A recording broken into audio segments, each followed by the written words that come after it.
Ever stop to think how much those little impulse buys on your phone are adding up to, and how many subscription payments are sneaking out of your bank account every single month? Before I started using Rocket Money, let me tell you, I had no idea. But the first time I logged in, I saved $435. I couldn't believe it. Rocket Money is a personal finance app that helps you find and cancel your unwanted subscriptions, monitors your spending, and helps lower your bills so you can grow your savings. I just love the dashboard. It shows everything in one place, even the subscriptions you forgot you signed up for. And if there's something you don't need, Rocket Money helps you cancel it. Plus, it alerts you if a bill increases or if something unusual pops up in your account. It's basically like having a personal assistant for your money. Cancel your unwanted subscriptions and reach your financial goals faster with Rocket Money. Go to rocketmoney.com/Kim today. That's rocketmoney.com/Kim. rocketmoney.com/Kim. Hey, thanks for listening to the Kim Komando Show. Here comes hour one. So, have you ever played that game where you'd have like 2 tin cans with a rope and then you'd pretend to make phone calls? Telephone. Yes. Yeah. I never played that game. First of all, it's not a game. Or whatever it was. It's just a thing you do as a kid. It worked, though.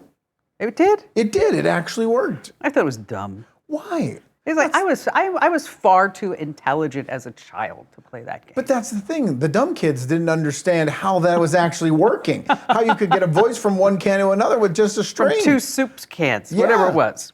Okay, I was reading a story in the Washington Post, and I bet you're thinking, like, where is she going with this? Yeah, okay? I always wonder that with your questions. Where parents are going back to landlines because they say when the kids are FaceTiming with grandma and grandpa that they get so distracted and they want to send like thousands of poop emojis on the screen. Right. That it's hard for grandma and grandpa to actually have a conversation with the kids. So it's more to help the older people by going back to the older technology. But what they found is that when there's a new gadget called Tin Can, and it's a VoIP phone that looks like a regular landline phone, where you'd have a handset, you'd pick that up, or the princess phone. And the kids are loving it because they say that they are having real conversations.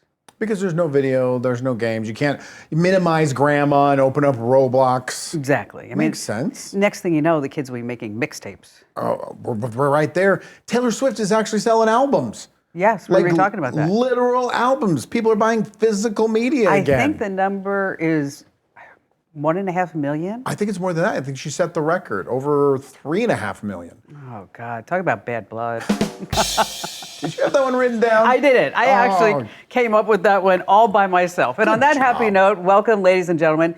It's the nation's largest, best, most trusted show about all things digital. It's called the Kim Komando Show because, after all, I'm America's beloved digital goddess, Kim Komando, here with you once again.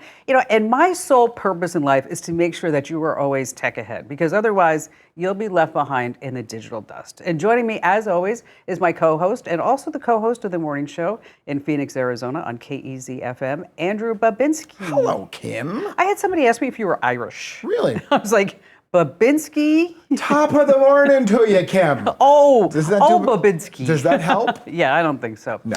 Hey, you can catch us on over 425 top stations from coast to coast. And of course, we're in your favorite radio app, and you can find us as a podcast wherever you get your podcasts. Just search for my last name, Komando, with a K, of course. And if you're more in tune with watching the show, this is amazing. You can go to youtube.com/Kim Komando and you can actually watch the show. It's so fun, isn't it, Andrew? Yes, and once you're there, please subscribe. So anytime we drop a new video, anytime we post a new story, or anything like that, you'll be notified and you'll be on top of it. Yes, and it also helps with the algorithm. Yes, we love the algorithm. Ooh, like, comment, share, follow, subscribe, whatever it is. Do all that stuff. Help us trick the computers. Alrighty then, every single day of my life, rain or shine, weekday, weekends, vacations, holidays, it doesn't matter.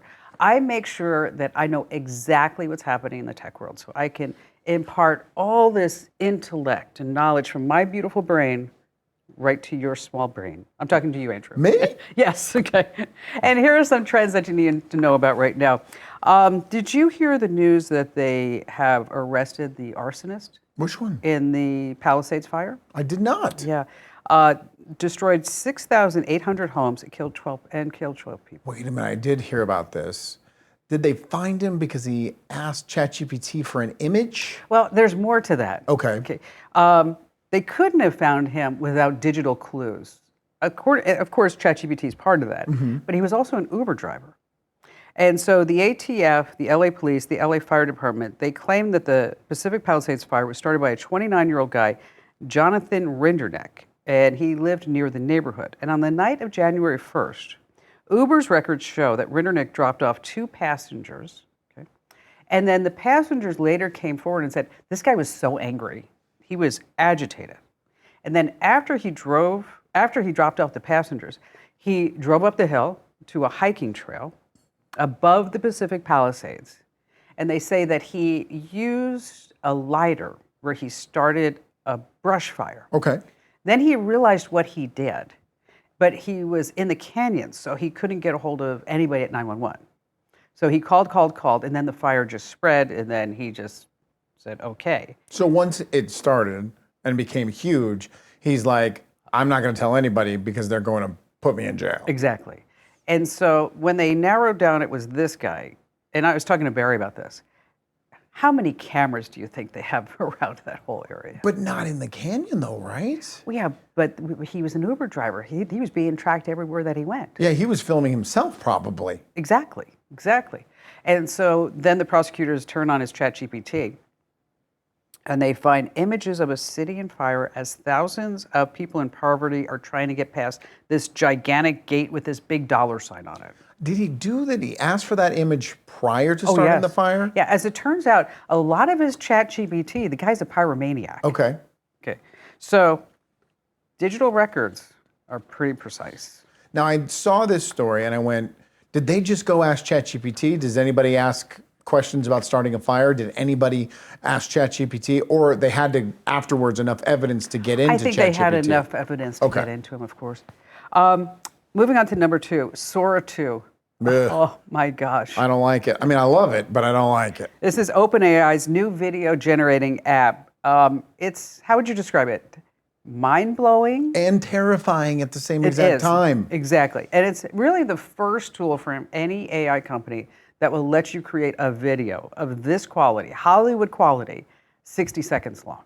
The first thought I had was someone could accuse me of doing something. I could say, I absolutely didn't do that. And they could show me the video and I wouldn't even know if I did it or not. It's so good. Okay, we're gonna watch a few of them. And so if you are actually watching the show on youtube.com/KimCommander, you'll see the videos. Right. If you're listening on radio, we love that. And if you're listening as podcasts, I'm going to show the videos, Andrew, and then you describe what we're seeing. There's 3 of them here. Okay. The first one is JFK being deepfaked as a WWE superstar. It's JFK standing in the middle of the ring. And this championship and prove that the future belongs to those with courage. Now George Washington is coming out of the back. And George Washington is, first of all, that was an awful JFK voice. But George Washington was going to challenge him to a fight. Exactly. Okay. This one, I actually had a smirk at this one. This is Mr. Rogers and Tupac. Yeah, okay. Listen to this. You know, saying please and thank you lets people know you see them as important. I feel that. Got to show respect to get it back. Exactly. And the way we dress can say the same thing. That was weird, though. Watching Tupac, it's like the AI didn't know what to do with Tupac when he wasn't talking. Yes. Because he kind of fixed his shirt and then slouched over and then kind of slouched back almost robotically. Okay, now. But it's still cool. This is Stephen Hawking. Now, I'll have to tell you something. When I saw this video where he's getting attacked in the UFC, I actually was getting upset about it. Because? I know that it was fake, and I know it was all AI, but it's just so horrifying to look at. Okay, let me see. Huge right hand over the top. Hawkins hurt his chair spinning. That is so realistic. He's pouring it on. Knee right to the face. Hawkins in trouble. Stop! That's The it. fight is over. We have a new heavyweight champion, and Stephen His Hawking leg is the fell off. Did anyone see his leg fall off? No, I didn't see. Oh, you have to watch that again. His entire leg just fell off. Oh, I didn't see the leg fall off. Watch at the end. So there's a UFC fighter just beating the living daylights out of Stephen Hawking. And then when he falls off, Oh, you're right. His leg fell off. his whole leg fell off. Well, it's not perfect. No. Okay, so here in the United States, you cannot defame the dead. Well, those are all dead people. Right. And a lot of people are saying, hey, this is my loved one. You're humiliating them. You're taking advantage of the situation. We had that story of Robin Williams' daughter saying, Exactly. stop making AI videos of my dad. So OpenAI says, you're going to love this, that you need permission to use someone's face or voice. Okay. That's going to stop somebody. Well, won't they not generate the video? They're going to make the video. But because I have tried with myself and my coworkers to get ChatGPT to make images of us in like it was supposed to be like something I was posting on Instagram where we're headed towards the weekend. And I wanted us all in like a rowboat that was going down a river with a big sign that said the weekend. And then it looked like Walmart versions of each of us.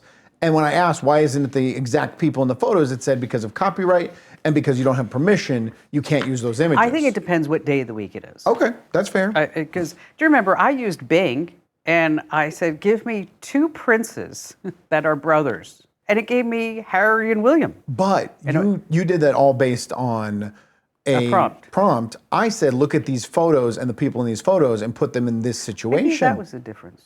It might be. But I also read with Sora 2, what's happening is women that are getting stalked, their perpetrators are taking pictures of them, putting them into compromising situations, and then sending them the videos. Oh, that's awful. It is.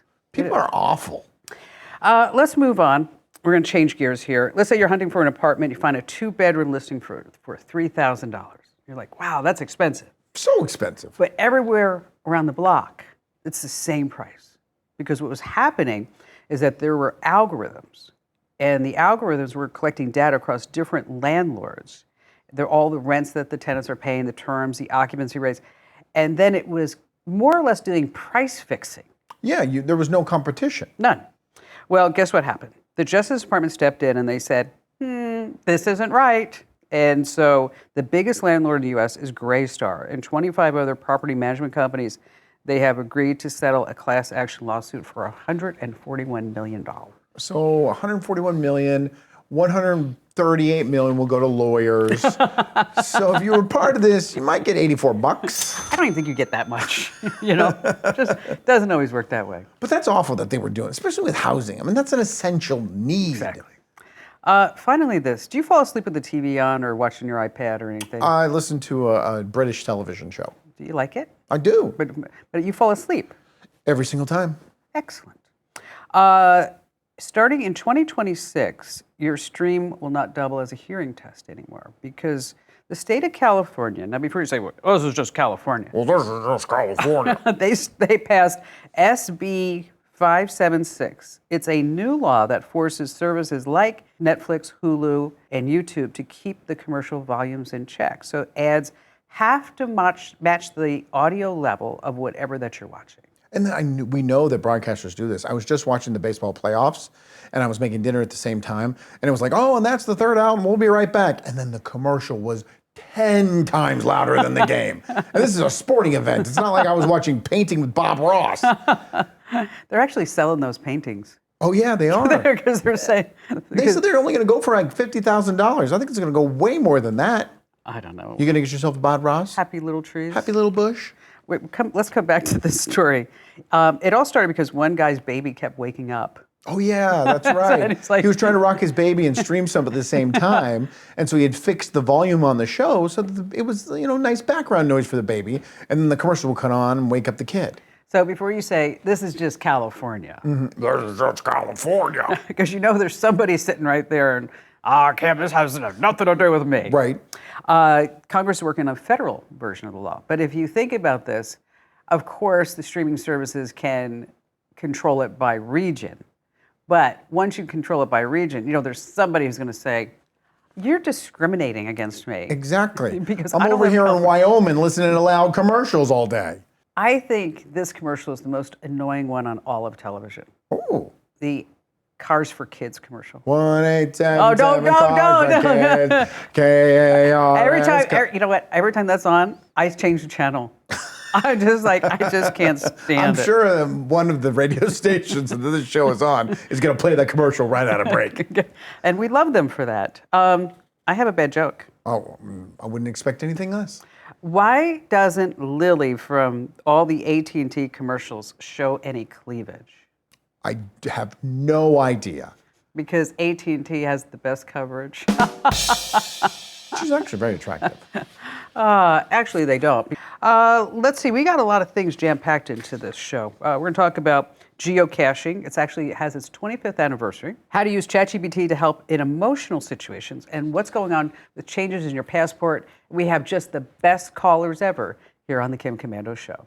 If you own a home, listen up. This is scary. The FBI is warning about a crime on the rise: home title theft. And it doesn't happen the way you might think. No break-ins, no stolen keys, just a forged signature on a single piece of paper filed with the county. In minutes, criminals can transfer the title out of your name, then use your ownership to drain your equity or even sell your home. The worst part, most people don't know what's happening until they get collection or foreclosure notices in the mail. That's why I trust Home Title Lock. When you visit HometitleLock.com/Kim, you'll get a free title history report and a 14-day free trial of their $1 million triple lock protection, including 24/7 monitoring of your home's title, urgent alerts to changes, and if fraud does happen. Their U.S.-based restoration team will work to restore your title, covering costs up to $1 million. Don't wait. Protect your home and equity today. Get your free 14-day trial at HometitleLock.com/Kim. That's HometitleLock.com/Kim. So the iPhone Air is here. It's a $999 value. Man, I wish I could win one. You can if you go to winfromkim.com. Once again, that's winfromkim.com. You can get a brand new iPhone Air. I was in the Apple store the other day, and Barry said, "Hey, do you have any of those iPhone 17s?" And the gal looked and said, "Yes, we do. We have a lot of them." And I said, "Really?" I said, "Do you have a 256K version or gig version?" And she said, "Oh no, only 2 terabytes." That's it. Because nobody's buying the 2 terabytes. It's only 7 times the price. But I figured out why they came out with an orange and a blue iPhone. Okay, which one did you get? I got the orange. Okay. Because I love orange. It's so happy, it's a bright color. Because it's kind of a status symbol now. Because you can look at somebody and say, "Oh, they got the new phone." You're showing off with your phone color. Yeah, instead of just saying, "Well, they got the regular old phone." If you want to, look like you're in the know, you want to get the orange one. It's a badge of honor. And you need the case too. The orange case that goes with the orange phone? You do. It's a need. You hear that, people? A need. All right, coming up in just a few minutes, how you can use ChatGPT to help you with your emotional situations. And how about we take some phone calls, and let's start with Trevor in New York, New York. Ooh, the Big Apple. Hi, Trevor. Hey, Kim. It's great to talk to you. Well, thank you. What's going on? Not much. I recently subscribed to your current email newsletter. I'm really enjoying that with my coffee in the morning, and that's why I'm calling you today, because you had a question in there. You said, "Have you ever used AI to calm down an emotional situation?" And I was like, that's definitely me, because I got really riled up about something. So let me tell the story. You ready? Yes. Yeah, we're all yours. Okay. So about a year ago, I was laid off, and a friend, I'm on LinkedIn. She saw, I worked with her years and years ago, that I was open to work, as they call it, which is just a nice way of saying unemployed. But she remembered me, and she was like, "Oh yeah, she told her manager about me, because we work in the same area, same skills, and she was like, "Oh, he's really nice, and he's professional, he's smart. You should talk to him, because maybe we want to hire him someday." And so we got in touch, me and the hiring manager, and we had a nice conversation, got to know each other, hit it off. She was telling me about the corporate culture there, and she said, something stood out to me. She said, "There's no real jerks here, and it's good that your friend recommended you, because that way I know you're not a jerk, and I don't hire jerks." I'm like, "Well, it's a little odd, rough. but okay." Okay. I mean, yeah, I wouldn't say that. It's only rough to the jerks, though. That's true. The non-jerks are like, "Great, I'm a non-jerk. This is perfect." Yeah. And so I was like, okay, and we concluded the call, and I sent her a thank you note follow-up saying how, eager I would be to hear about the next steps and everything. And that was kind of like November of last year, but then, a day or 2 went by, and then a week and more, and I didn't hear anything back. And so I'm like, okay, I'm going to try again. I'm going to email her. "Hey, I'm still enthusiastic, about finding a fit for me in your company. I would look forward to hearing from you." A day goes by, a couple more days, a week. So now I'm stewing about it, right? I'm like getting really upset and annoyed that we had this professional relationship going, and she never even gave me this courtesy of a reply, you know? So I'm like, I'm going to craft a zinger of an email and just put her on full blast, you know, and make her feel bad about ghosting me. You're becoming a jerk. That's kind of true. And that's, so then I thought about that, and I was like, well, they say you should never burn a bridge, you know? Right, that's true. You never, trust me, we know that here. Firsthand in the last about 14 days. So I thought, let me get a second opinion here. And so then I went to Grok, and then I put in my message that I had written very carefully to this hiring manager, and I asked Grok, well, what do you think about this message? And do you want me to read you a little bit of it, or? I want to know how snarky it is. You think? Yeah. Okay, read some. Normally we don't like reading on the air, but we're going to let this go for Trevor. Okay, I'll hit the high notes. Okay. We spoke months ago. I'm disappointed in the way you treated me after we spoke. We had a good rapport going, but you didn't reply to either of my emails, and you ghosted me like I was a stranger. You told me I don't hire jerks, but the way you treated me by not even having the courtesy to send me a short reply demonstrated your own character. Oh, ouch. Wow. Shots fired. Okay. Yeah. Did she call you up after that? What, did the AI tell you don't send that? Don't be a dummy? Yeah. Okay. Yeah, yes. Grok told me, it goes very much with the theme of the question. It said, oh, your message is quite direct and emotionally charged, which might not land well with a hiring manager. And so That I was AI like, is pretty smart. Yeah. You told me, oh, you sound frustrated, and I get why, but people are busy. You just try again, it told me, you know. Okay. You might. And so I did try again. And she did reply, and she was like, hey, yeah, it's great to hear from you. You know, we might still have something. Just, you know, let's keep in touch. And to give you the bottom line, it's a good thing that I checked with AI because now I work for the company. All right. Oh, yes. Now, what are you going to do when you get into the office on Monday and your hiring manager listens to the Kim Commando show? Well, hopefully we've scrubbed enough identifying information that it doesn't become an issue. That's right, Teddy in Baltimore, Maryland. Teddy. Sounds like Maryland to me. Sounds like it's like all of that. I mean, what a great story. And Trevor, thanks for calling in with that. I've put things into chat. No, I'm more of a ready, shoot, aim kind of person. So I'll just pull the trigger. I don't need any. I never check anything. What do you ask ChatGPT? Is this professional enough, or is this mean? Well, like for example, I was having trouble getting Ian to come to work on time. Right. Okay. Ian's my son. He works for us. And Right. I said, and I have tried it. I have tried all the ways. Like, damn it, you better get to work on time. Okay.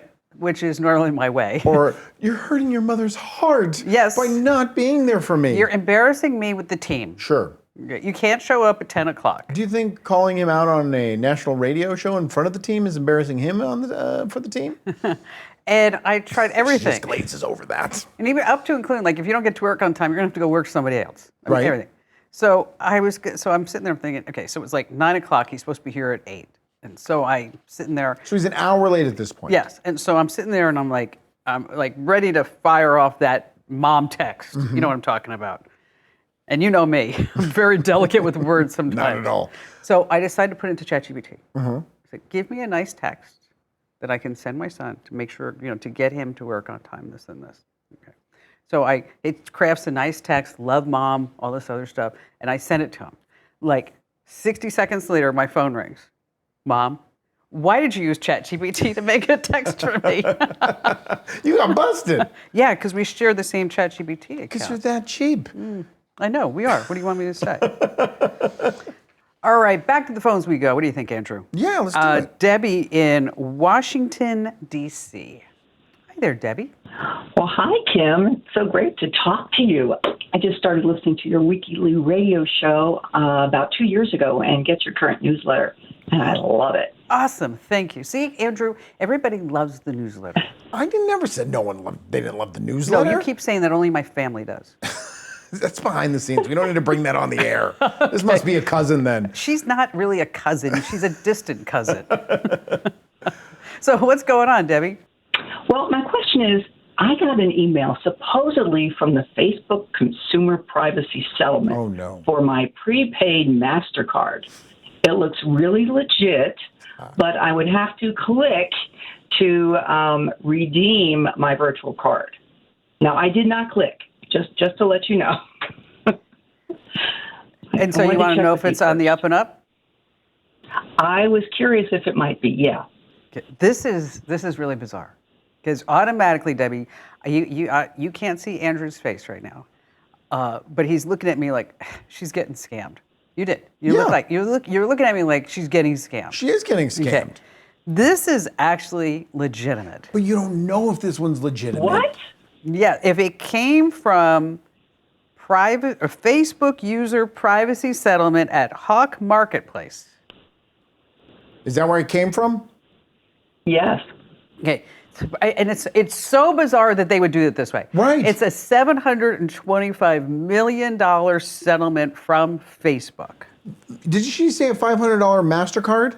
No, she said prepaid master. Is that what you said? Yeah, prepaid MasterCard. Yes. But you're not. Yeah, $33.87. Okay. Oh, $33. Yes. The payouts, our payouts are anywhere from $29 to $38 Look, or $39. you're middle. You didn't get the low end. It was a whole part of a class action lawsuit. So think about this. It was a $725 million settlement, and if you were part of this and you filled out the form or whatever you did, or the sun was shining on your bald head at that time, right, is that you got a payout. Okay, but the lawyers, think how much the lawyers are making. But here's my question. All of Facebook's scams involve clicking here to get your gift card. And it's so bizarre to me that they would do it this way. But maybe it's the only way they could figure it out. I don't know. But this Hawk Marketplace, which sounds totally illegitimate. Absolutely. Is that you can go in there and they ask you for that redemption card. Do you have to put in personal information when you go there? Not that I understand. But there's going to be copycats. I mean, if you're listening right now, make sure it's the legitimate one that Kim's talking about. Yes. Because tomorrow you're going to get 74 of them. And they're going to ask for your social security number, your driver's license, your passport number, your mother's ID, and all this other good stuff. What another mistake by Facebook. I'm not shocked. All it's asking for is name, email address, phone number. Yeah, and then there should be a redemption code. Is there a redemption code in there? Yes, there is. Yeah, so you have to use the redemption code as well, and all those are unique to that particular person. There's going to be scam. We're going to be talking about this next week. I know. That the number one scam is people getting scammed. With this. There's always a scam somewhere. Always. It is. You're just one, not even 6 degrees of separation from a scam. Okay? You're like a point away from a scam. We were talking to Trevor about using ChatGPT to lighten the emotional load. And so if you are in a tense situation and emotions are running high, maybe you're called names, the room feels like it's about to explode. Instead of reacting, you can say, ChatGPT, give me 3 calm responses that don't sound like I'm rolling over. You can also say, give me a neutral opener that keeps the conversation light. You don't have to carry all this yourself. And you might find that if you are having trouble getting something done, because you're like, I don't even know how to say that. Right. You should be trying to use ChatGPT. Right. You can put your nonsense thoughts into ChatGPT, and it can make it a little more sense. I thought that was funny. You almost called the woman a jerk. Nuts. Hey, still to come, how your passport's changing because of tech here on the Kim Commando Show. This episode is brought to you by Indeed. When your computer breaks, you don't wait for it to magically start working again. You fix the problem. So why wait to hire the people your company desperately needs? Use Indeed's sponsored jobs to hire top talent fast. And even better, you only pay for results. There's no need to wait. Speed up your hiring with a $75 sponsored job credit at Indeed.com/podcast. Terms and conditions apply. Let's see, Mark in South Bend, Indiana. Welcome to the show today, Mark. I've got a question what to do with, I have an 83-year-old mother that loves her iPhone and plays tons of word games and words with friends and sort of stuff. But she's clever, not very clever about clicking on the links that pop up, or they'll block the screen and she can't really see the little X thing to exit out. So she'll click on that. And consequently, she's gotten signed up for about every scammer in the universe to call her and text her. And so I had to set up her phone so it wouldn't ring as for unknown callers. Okay. Well, then they started using her Apple ID and were FaceTime calling her. And she's really sharp, but she's kind of gullible as far as when they try to offer her something free or this, that, and the other. Yeah. And I just don't know what to do. We took her phone was set up so it did Face ID to install stuff from the App Store. Okay. And I turned that off, and we removed all the apps. My daughter got a new iPhone, so she gave the other one to her grandma, and it's a 14. And so we took everything off there that looked suspicious, and somehow, and I changed her Apple password, so she doesn't know it. I barely know it. I have it written down. And somehow she still managed to get a couple other apps on there that are questionable, and I don't know if she did it through, and she doesn't know how she did it either, but I suspect something popped up. Probably. And she clicked it. But once you've got a trusted app, does it allow other apps to be installed around the App Store? I don't know. Sometimes it does. What I would do is I would set up family sharing. Okay. Have you tried that? So she's on my family, and we share the backup account and that sort of stuff. No, but where you can monitor her phone from your phone. And my daughter, we do family sharing. My daughter cannot download an app unless I approve it on my phone. Yes. Oh. So you go into settings, and then because you have a family account, you're going to see her name. And then you go into family sharing, and then you add a member. And then choose the parent guardian role for yourself. And then, as Andrew said, you said that basically, anytime she wants to do something that I have to approve it. You have to approve it. Even in the app or anywhere. Anything that's being downloaded from the App Store, that's what this will set up. So she can't add anything new to the app. She can click on links that would take her to websites.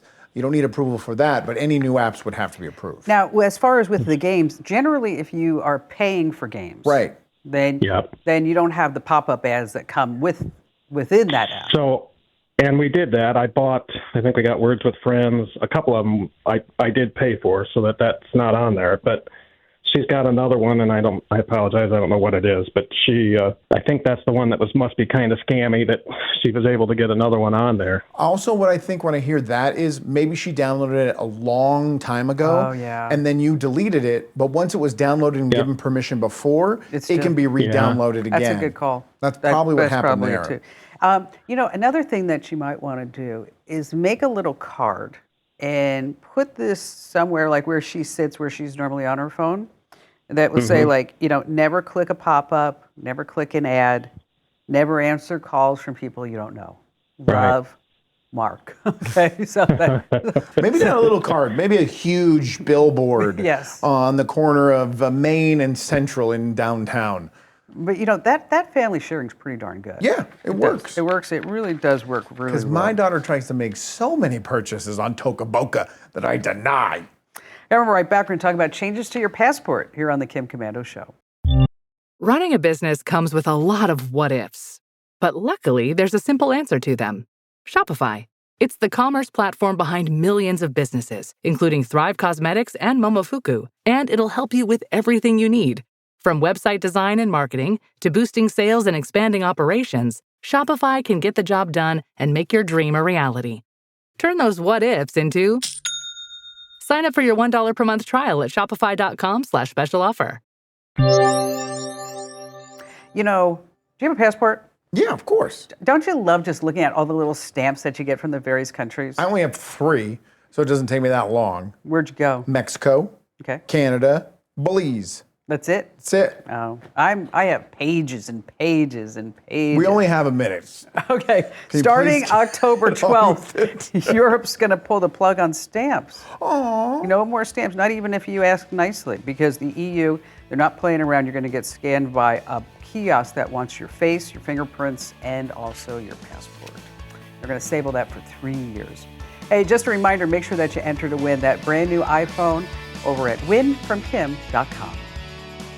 Hey, appreciate you being here. That's the end of hour one of the show. And be sure to tell your family members and friends how great it was.